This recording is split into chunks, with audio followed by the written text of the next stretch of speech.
The core values, some people just have them on a wall because they sound nice or they rhyme or whatever.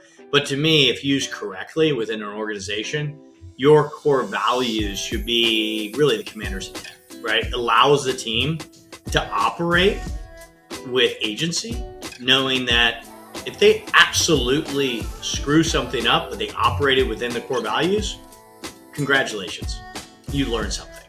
That's a good thing, right? So I think that's a foundational thing that, and we purposely reflect back onto those every single quarterly meeting. How do we do it? So it becomes just innate of how we think, how we operate across the organization.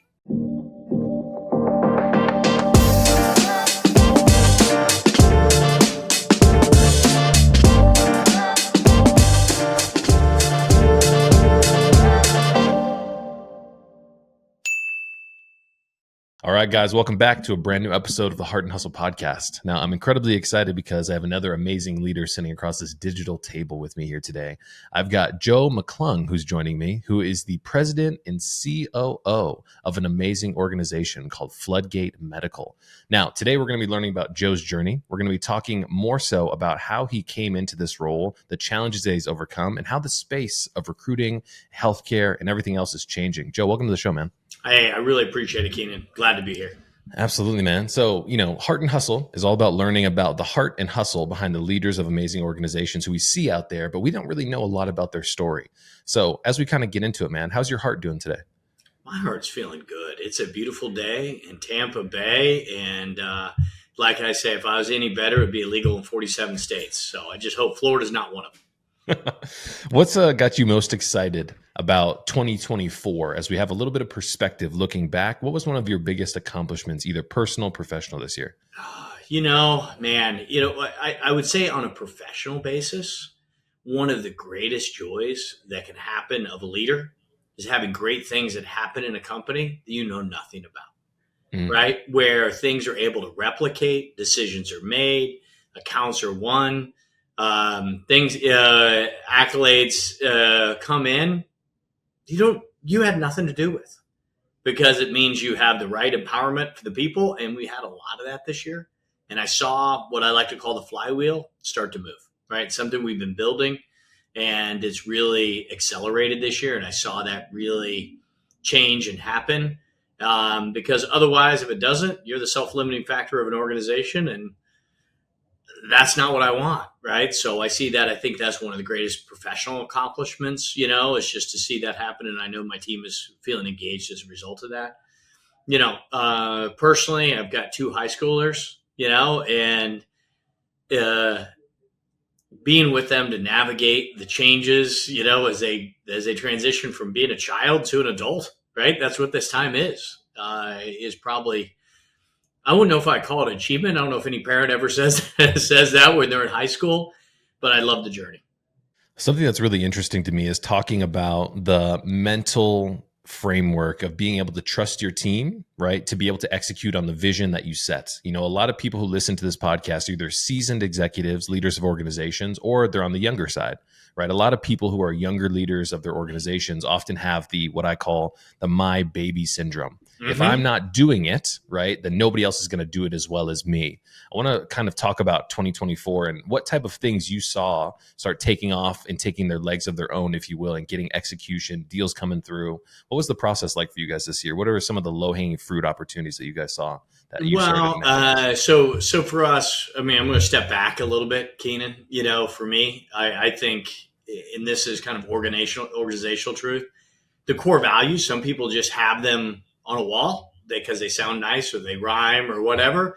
But to me, if used correctly within an organization, your core values should be really the commander's intent, right? It allows the team to operate with agency, knowing that if they absolutely screw something up, but they operated within the core values, congratulations, you learned something. That's a good thing, right? So I think that's a foundational thing that, and we purposely reflect back onto those every single quarterly meeting. How do we do it? So it becomes just innate of how we think, how we operate across the organization, right? So I think that's fundamental. I think for us this year, one of the biggest changes in transition, at least in our business, and every business is going to be different, is that client engagement, that client acquisition within our space of really, because you're talking to many times the CEOs, CFOs, the CHROs, to be able to get that decision. In previous organizational time, that was all came through myself or, previously my partner, Josh, so it's taken time to develop the people with the confidence, the capability, the repetitions to be able to execute now better than I can, which is what I want, right? And give them not only that agency, but ability of the income that comes with it. So there's a book that I'm reading. It's on my shelf back over here. It's by an author named Dan Martell, and the title of the book is called Buy Your Time Back. And he talks about Pareto's principle of 80-20. He says, often when you're an early leader, you think that you need to do 100% of the work. Well, let's dice up that 100% equation. If you can find somebody who can do the work 80% as good as you, but it's 100% their responsibility, that 80 plus your 20% of extra time equals 100% fucking awesome. Yeah. So why would we not put trust into our soldiers to be able to go out and execute on the mission? But a lot of leaders struggle with that, though, because it's like a lack of trust or a lack of control, releasing it. What do you think that's about? I think many times people in a leadership position come into a leadership because they're excellent at what they did, right? And they take a pride in how it's done and the way they did it, right? And so the hardest thing for any new leader to do is to actually step back and allow people to fail, because they forgot those early times, how they failed and learned. And you learn more through failure and realize, guess what? It's not going to break, right? There's going to be a few of those glass balls you have in an organization. Okay, those, stay close to them. But most of them aren't glass balls, right? They can be dropped. They're rubber. They bounce. And so have confidence, have trust, because the worst thing you could do of any organization is say, oh, yeah, I call it the seagull management, go do that. And come back in and, oh, that's totally wrong, and crap all over it and change it all back, right? Because guess what's going to happen the next time? You're going to tell them to do something. They're going to wait because they don't want to have to redo it. They're going to wait till you come back into spec and then get started and let you do it over again. So you've got to it's trust. And you know what? Guess what? Sometimes you let people go and you realize, I wouldn't have done it that way, but that's so much better than I would have. Or it got the same results, so who cares? So, Joe, where did you come from? Like, what type of person were you before you engaged with, a Floodgate Medical and stuff like that? What was your early journey like? I want to know for the audience perspective. Yeah, so I've started in med device right out of graduating Florida State University in the 90s, right? Which was at the time, surgery centers were just starting, and it was an explosion of medical innovation. And so it was a great time to join in the medical device world. Were you exposed to that at Florida State? Or was this something were you exposed to medical device at Florida State? There was a lot of the people that graduated ahead of me that went into med surge, medical device. There was a company called Physician Sales and Service based out of Jacksonville down the highway that hired a ton of college grads that had great success. So it was either that or consulting, with the kind of two career paths, right? So I went into the medical device space, and I was there for the first 16 years of my career. Started as a sales rep, carrying the bag, pioneered a territory in the Pacific Northwest. I mean, I recruit now, and I think about what I did, and I'm like, I don't know if I could sell that. I went and packed boxes for 2 months. That was the job, training in the warehouse, and then they would ship you anywhere they had a territory. I was in Florida. They shipped me to Seattle. They had the whole Pacific Northwest, no revenue. I had a draw on commission and went out there, and I followed Blue H's for a little while. You had to figure it out. Went to Kinko's, printed my own brochures. Guys listening might not know what Kinko's is. They print things for you. Is that where we're at in society, man? Do we think that people don't know what Kinkos are? I don't know. I guess time's moving so quick. They haven't been around for 10 years, I know, you're making me feel old, man. Oh my gosh. So I had to pioneer that territory. So from that, I learned a lot of, how to take initiative, and then was a sales rep worked my way up to regional manager, a national sales manager, and my last role at my corporate company, last corporate opportunity I had was a global general manager for a business unit. So it was about $150 million business unit for what was DJO Global, now is Innovis. And then when I exited there, I had a vision for a startup. I wanted to take a swing myself. I took a swing. You know what? I foul ball, right? But so I was actually my Josh, who's founded Floodgate, is a friend and fraternity brother. We had our first job together, and he started this. When I went to DJO, and I was calling him, asking him, "Hey, do you know someone in the market?" I was looking for a role. Get back to what I did. But reality, my life goal was to have ownership in something, to build something where I didn't have to travel. My kids were at the time 5, and I didn't want to miss that. And this hit everything. And so joined Josh, bought some in, and we had a vision of creating something different in a fragmented space, of being able to be truly a single source solution for med tech and provide the values that single recruiters couldn't in our world, and to take it from transactional to something that's truly a partnership level. And we've built that, and we've got more to go, but we're well on our path on achieving that objective. What were some of those early days like when you guys are sitting down, right? And you say, "Hey, listen, we're going to partner on this. We're going to move forward. We want to do something different." What were some of the differences that you were trying to create inside the marketplace? Just in layman's terms, like what were some of the low-hanging fruit opportunities that you guys saw? So I think, one of the things is, the way people make decisions today is they need to have trust in the brand, right? They need to be able to lean into information with the digital environment you have before they get excited about something. And so we want to help companies create a better corporate brand, right, in the marketplace. We saw there was an opportunity to create a differentiable brand for ourselves by giving value, not by promoting ourselves, but by giving value, information on whether it's salary.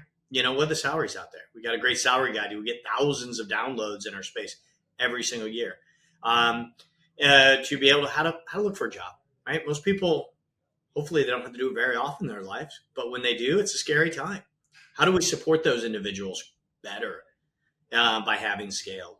And then, operationally, how do we make it easy?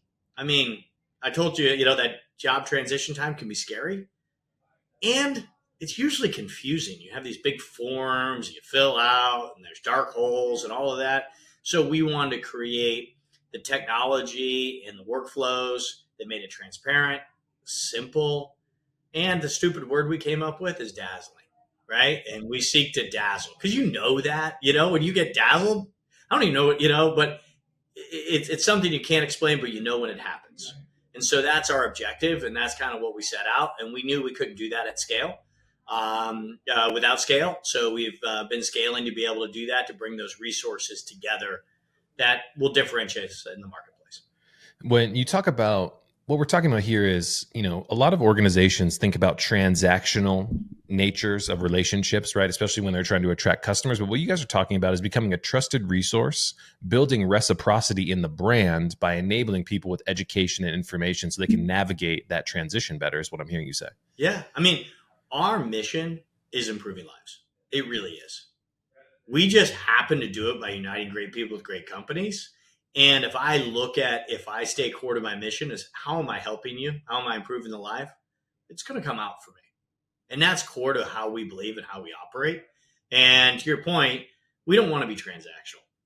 We want to have a seat at the table to really understand the needs. And if we can help improve that situation, your quote unquote life, we're going to do it. And if we can't, I'll tell you that too.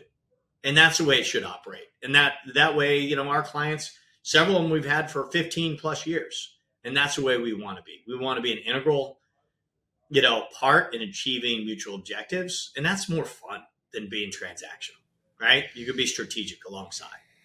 But in that relationship, right, you also have to have the mindset of abundance, if you will, to be able to give away all the secrets, the information, to build enough reciprocity so then people come to you. That seems like the common way that people are doing it today, but for a long time, reverse engineering that value proposition of give first Yeah. and then have people come to you seems scary for a lot of leaders.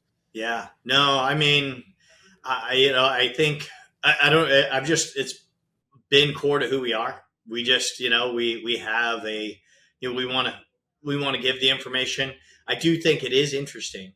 We do come from a position of abundance. I know in a lot of areas that in recruiting, especially, I've talked to several competitors, colleagues, whatever you want to call it, that are very just closed. And I'm not even going to tell you who I'm talking to. I'm not going to I mean, we kind of flip that when we go out and start a search. I send you the names and information of everyone I'm going to go after, right? Just I want to make sure there's transparency. Now, some people would look at that as, wait, you just gave away everyone. They can go call them. What'd you give them away? I'm like, if that's what they really want to do, they'll figure that out, and we won't be a partner very long, right? But the partners we need value the rest of the service, right? So, but it's to your point, it's operating differently. It's operating in a position of trust. I actually think I am of the opinion that I would rather trust 95% of the time to please that 90, plus percent of the people we interact with, and open myself up to be disappointed, taken advantage of that 5% of the time. 95% of the time I win, 5% of the time I don't. I'll take that any day of the week.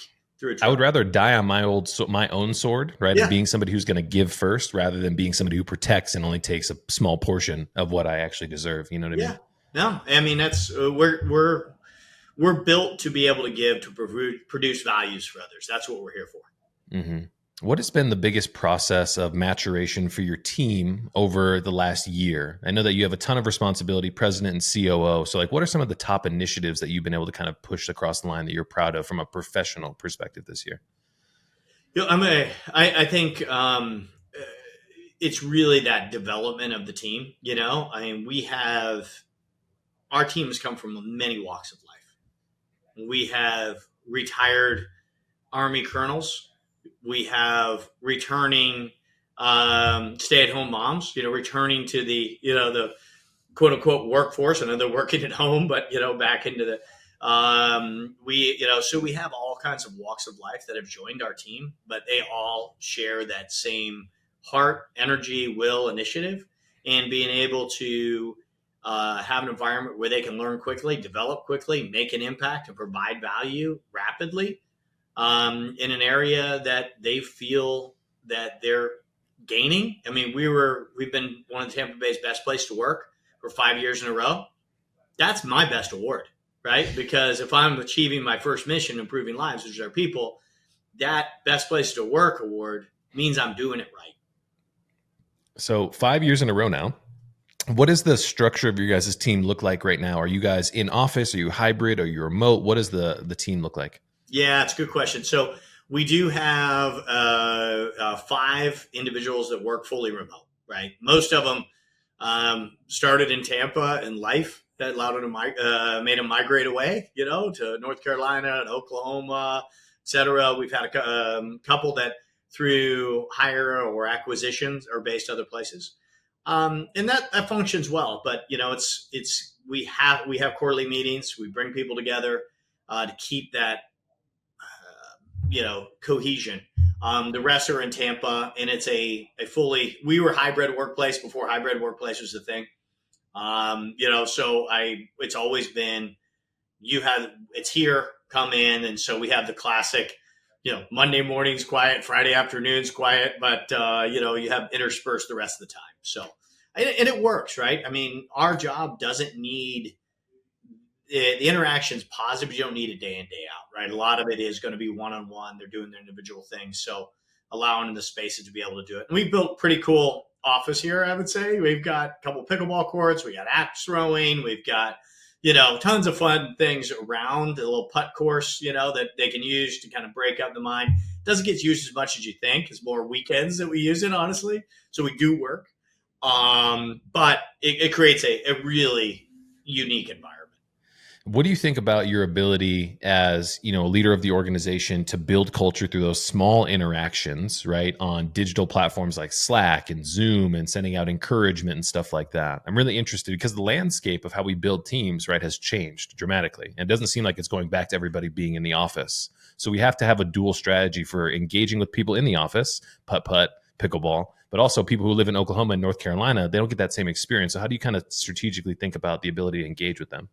Yeah, no, it's one of the things I don't think for me is ever. I came from sales leadership first. That's where I cut my teeth. Mm-hmm.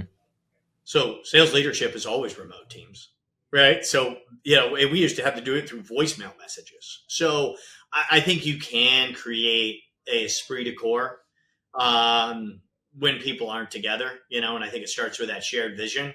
It starts with consistency, making sure you're cognizant and you have the right leadership, right? So sometimes I think when people get fully remote and they let the span of control get too wide, you can't bring everybody together. So you need to make sure you have the right leadership structure so they're able to create, they have that consistencies of touch and one-on-ones to bring, to make sure they feel heard, right, within their organization.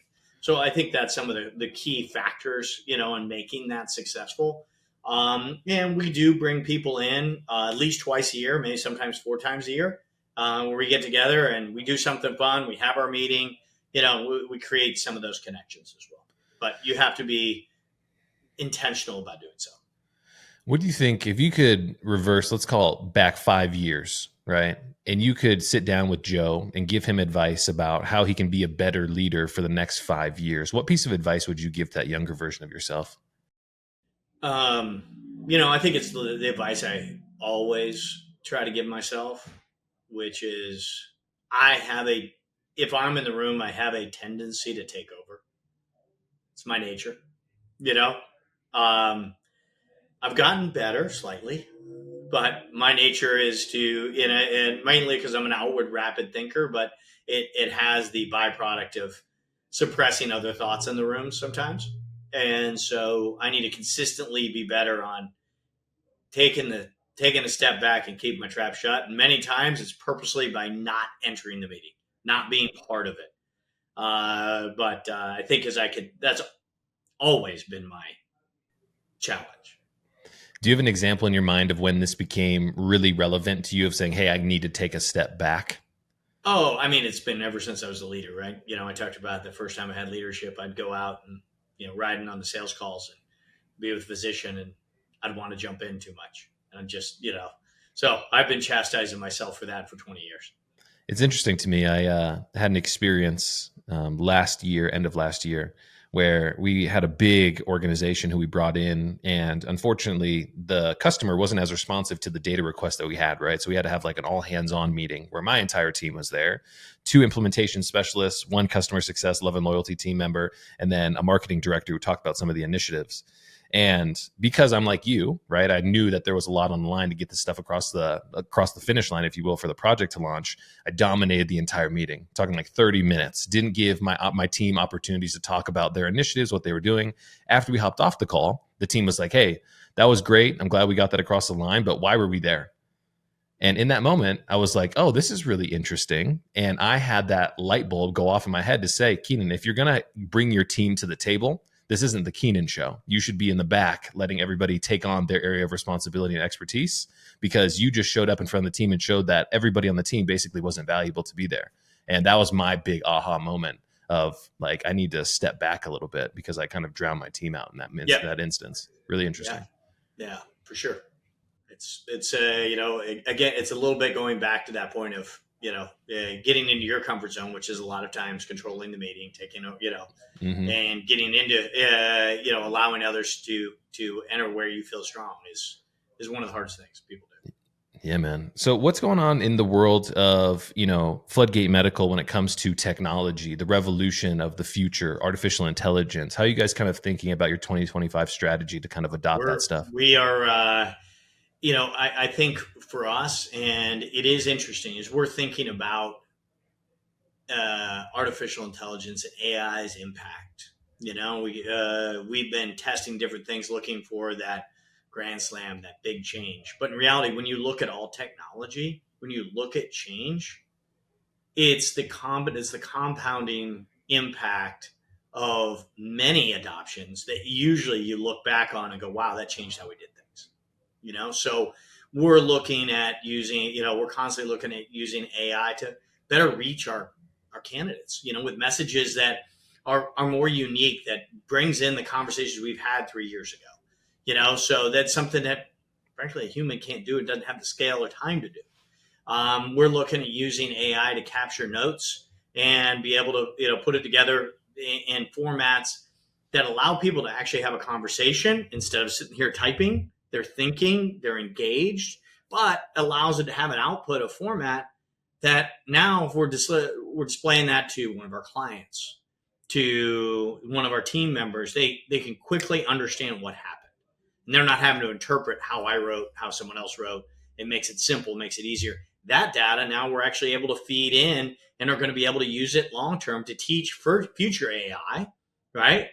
On, hey, how do people react? What's the questions that make the difference? So there's multiple levels of AI that will stack and help us get better. And the idea is to utilize the tool to take away the time sitting engaging with a computer is not going to be our value in the future. Our value in the future is engaging with people, because the nonverbals, the relationships, that's are the things that are indelible and powerful, and I think the other things that we can automate and accelerate to allow more of that is where it's going to be. And frankly, we need to adopt that ahead and learn. And, innovation advances is one of our core values, and it sounds awesome until you realize that 60% of the time innovation doesn't work. And even the 40% that works, it usually for the first couple months of adoption takes you longer to get there.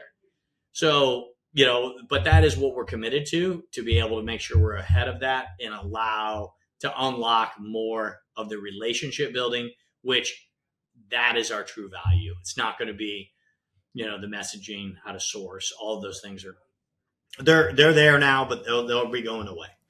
Yeah, you have to, as the leader of an organization right now, you have to embrace an interesting mindset, right? Which is the duality of taking experiments on technology like artificial intelligence while recognizing that 60%, like you said, is probably going to fail. So you have to create that mindset of experimentation instead of making decisions and moving towards specific solutions. That decisions versus experimentation.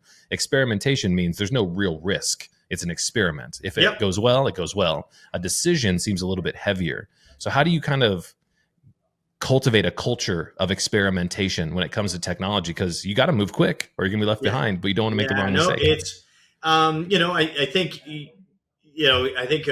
I'm going to back up one thing on AI. I think it's even going to be more the case with AI than it has been with other adoptions, where, previous software, hardware, there was a single instance that shipped, that downloaded, that's what you had.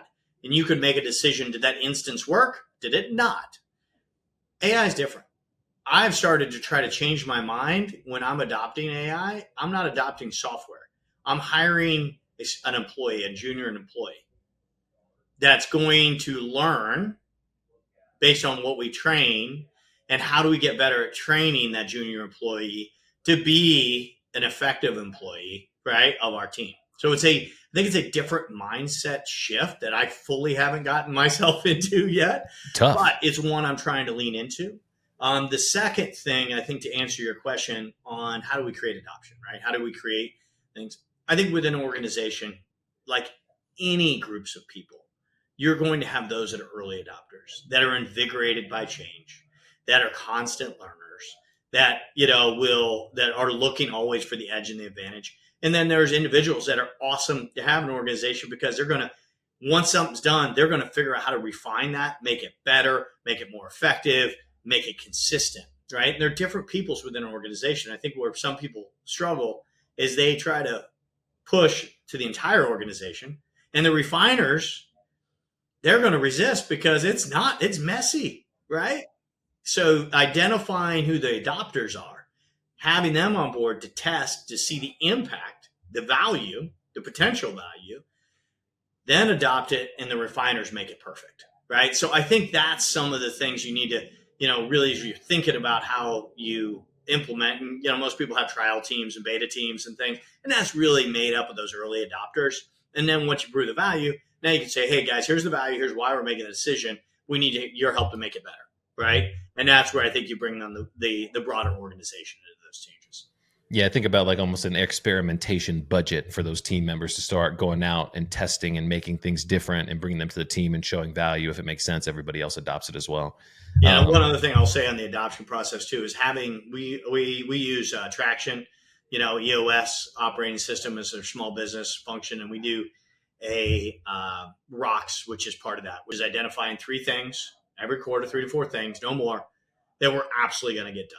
Because if you try to do everything, it's a target-rich environment. You won't do any of them well. You'll burn out. We're all shooting in different areas. Yeah. Shiny object. I could be the best at shiny object syndrome. So it's doing that and empowering those people that have the rocks that if I get shiny object syndrome, they can throw the rock back at me and say, no, I have this one. You still have it. We got to hold off. How do you stay positive and optimistic for the amount of impact that you guys are looking for? One of the things that I've really thought about as I've gotten older is thinking on my goals on longer time horizons. If I was going to try and lose 5 pounds by the end of this month, right? Mm-hmm. Then I'm going to be making some certain decisions. If I'm going to try and lose 5 pounds in the next 2 months, I'm going to make different types of decisions. The longer the time horizon, the slower we can attack these problems. How do you kind of elongate your time horizons when it comes to your goals as you've been able to mature and become a leader and think about your goals differently? Well, I think there's, I've heard someone said is, typically people overestimate what they can do in 1 year and underestimate what they can do in 5. So I think there's 2 parts of this. I think for that 5-year horizon, that's the time to envision big, right? Because I think it does, as Dan Sullivan, talks about, 10x is easier than 2x, is those big dreams make you think different, not most importantly about what you're going to do, but maybe in your diet, what you're not going to do, and have to make that hard call right now. And I think in that the fact that those hard calls or those changes, realization, it doesn't happen overnight. No matter how, that doesn't happen overnight. It does until one point. It seems like it's overnight success because it's been that compounding adoption or lack of action on certain things, that have added up to surpass what you set up as 5 years. But I think setting that pretty audacious goal of something that it does help framework is that getting us on the path. And it's hard, right? Because, you have your day in, day out, but that's the challenge. I had an amazing leader on the podcast yesterday. Her name is Susan Lee Vick. She's the CEO of an organization called Joybound People and Pets. And they do a whole bunch of adoption, animal stuff, which is really, really impactful. And she said, we've seen 84% growth over the last year in our organization. We placed 54,000 animals in 2023. We did almost over 100 this year, whatever the numbers equal out to. And she said, one of the things that I have to do is I have to get my organization comfortable with failing high. Because what we told our board this last year, end of 23, was we were going to hit a 90% growth year over year mark. We came in at the 84, 86% mark. Guess what? They weren't so upset when we failed high. So instead of setting your goals low and then overcoming them, set your goals high. And even if you fail underneath them, you're still making incredible improvements in the organization. That failing high culture, I thought was really interesting. Yeah, to get people to buy into.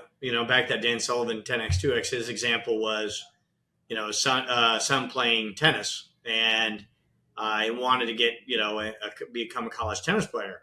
And the question was, what does it take to be a college tennis player? Is not the right question. It's what does it take to go pro?